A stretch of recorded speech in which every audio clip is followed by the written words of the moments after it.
ચાલો વિદ્યાર્થી મિત્રો, દ્વિતીય સત્રાંત પરીક્ષા 2024 વિષય સંસ્કૃત ધોરણ 8 તારીખ 22/4/24ના રોજ સોમવારના રોજ પેપર લેવામાં આવ્યું. એ પેપરનું આપણે આ વિડીયોમાં સોલ્યુશન જોઈએ. પ્રશ્ન 1 નીચે આપેલી કાવ્ય પંક્તિનું અનુલેખન કરો.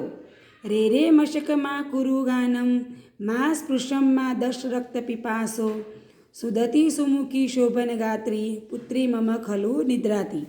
ખાલી તમારે આ જે 4 પંક્તિઓ છે એ તમારે જોઈને લખવાની છે. નીચે આપેલા ફકરાનું અનુલેખન કરો. તો આ ફકરો જે આપ્યો છે, સૌરાષ્ટ્ર પ્રદેશે સત્તાધાર ગ્રામસ્ય સમીપે મોટી મોણપરી નામક ગ્રામ વર્તતે.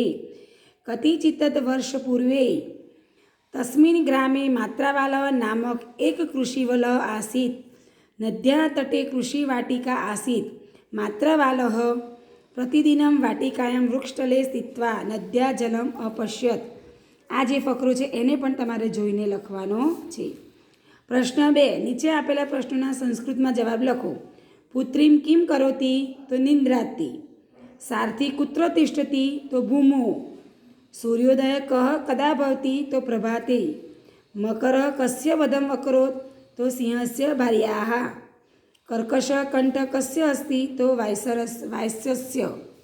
તો આ જવાબ 5 પ્રશ્નોના અહીં આપેલા છે, એ રીતે તમારે લખવાના છે. સંસ્કૃતમાં 4 થી 5 વાક્યોમાં ટૂંકનોંધ લખો. રમણીયા નગરી, સૂર્યોદય વર્ણનમ અને સચિવાલય ભવનમ. તો અહીંયા તમારે આ જે મુદ્દા આપ્યા છે, રમણીય નગરી એટલે ગાંધીનગર વિશે લખી શકો, સૂર્યોદયનું વર્ણન કરી શકો અને સચિવાલય ભવન વિશે લખી શકો. તમારા શબ્દોમાં તમારે વર્ણન કરવાનું છે. પ્રશ્ન 4 કૌંસમાં આપેલ શબ્દોનો ઉપયોગ કરી ઉદાહરણ પ્રમાણે સંસ્કૃતના વાક્ય બનાવો. વાક્ય છે સુરેશસ્ય પુસ્તકમ અસ્તિ. તો સુરેશ પુસ્તકમ.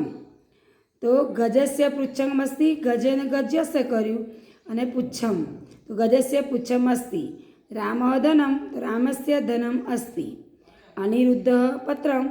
અનિરુદ્ધસ્ય પત્રમ અસ્તિ. કૃષ્ણ દુગ્ધમ. કૃષ્ણસ્ય દુગ્ધમ અસ્તિ.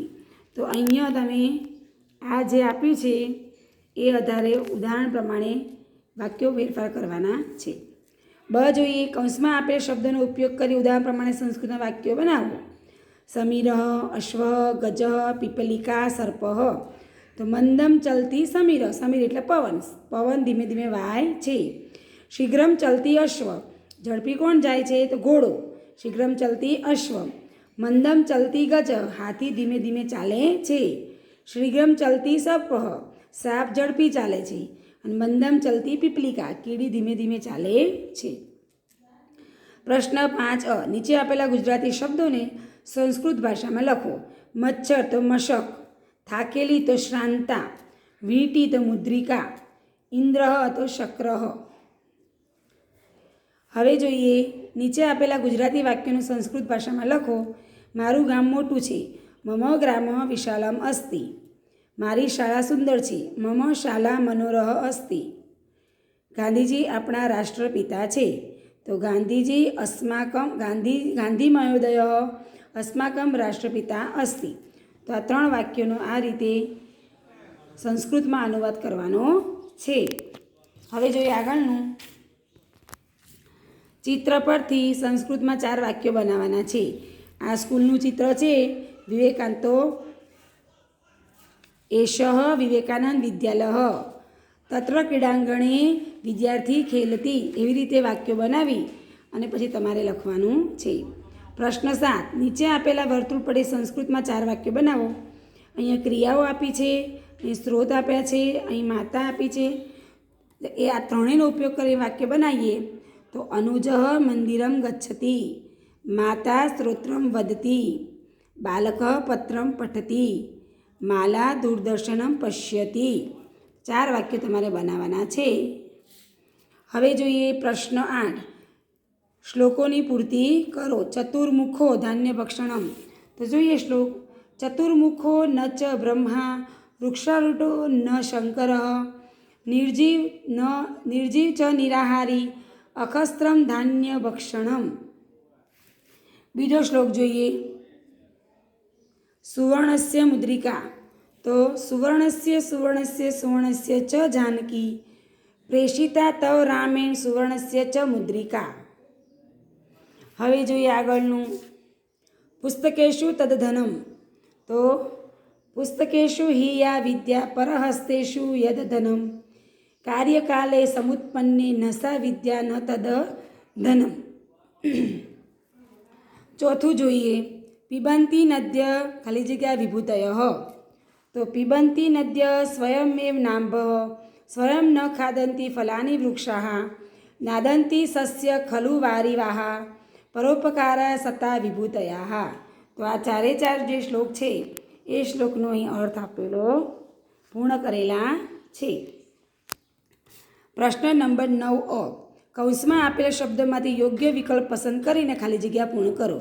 મનોજ પઠતી, તો સમીર અપી પઠતી, અહીંયા આવશે અપી. બલરામ સ્વભાર્યા, તો સહ આપણમ આગચ્છત. સિંહ ગૃહમ ક્ષેત્રમ ચ રક્ષતી. યત્ર શિક્ષક અસ્તિ તત્ર છાત્રા અપી સંતિ. તો આ રીતે અપી, સહ, ચ અને તત્ર આ ચાર શબ્દો સાચા છે અને એ પૂરીને ખાલી જગ્યા પૂર્ણ કરવાની છે. બ જોઈએ. કૌંસમાં આપેલા શબ્દોમાંથી યોગ્ય વિકલ્પ પસંદ કરો. સાદંત ધાવનમ ખાલી જગ્યા સ્નાનમ અકરોત, તો કર્તુમ. સાદંત ધાવનમ કર્તુમ સ્નાનમ અકરોત. આરતી પુસ્તકાલયાત પુસ્તકમ ખાલી જગ્યા પઠનમ કરોતી નીત્વાન નેતુમ. તો આરતી પુસ્તકાલયાત પુસ્તકમ નેતુમ પઠનમ કરોતી. અહમ ગૃહાત બહિ ખાલી જગ્યા ઈચ્છામિ ગત્વા ગંતુમ. તો અહમ ગૃહાત બહિ ગંતુમ ઈચ્છામિ. ચોથું જોઈએ. મહેન્દ્ર ભોજનમ ખાલી જગ્યા શયનમ કરોતી. તો મહેન્દ્ર ભોજનમ ખાદિતુમ શયનમ કરોતી. તો કર્તુમ, નેતુમ, ગંતુમ અને ખાદિતુમ આ ચાર જે શબ્દો છે એને મૂકીને તમારે ખાલી જગ્યા પૂર્ણ કરવાની છે. હવે જોઈએ પ્રશ્ન 10. અ વિભાગમાં આપેલ કૃદંતના સાચા અર્થ બ વિભાગમાંથી શોધીને લખો. ગત્વા, પઠિત્વા, દૃષ્ટુમ, ક્રીડિતુમ. આ અહીંયા તમને કૃદંત આપ્યા છે. તો ગત્વા તો જઈને, પઠિત્વા તો વાંચીને, દૃષ્ટમ તો જોવા માટે, ક્રીડિતુમ તો રમવા માટે. આ રીતે સામે તમારે અર્થ મૂકવાના છે અને સાચા જવાબ મૂકી અને જોડકા પૂર્ણ કરવાના છે. તો અહીં મારો વિડીયો પૂરો થાય છે. જો આપને મારો વિડીયો ગમ્યો હોય તો લાઈક અને શેર કરજો અને મારી ચેનલને સબસ્ક્રાઈબ કરજો. અને આગળના બધા જ પરીક્ષાના પેપરો જોવા માટે મારી ચેનલમાં મૂકેલા છે જે તમે બધા જ પેપરોને જોઈ શકો છો.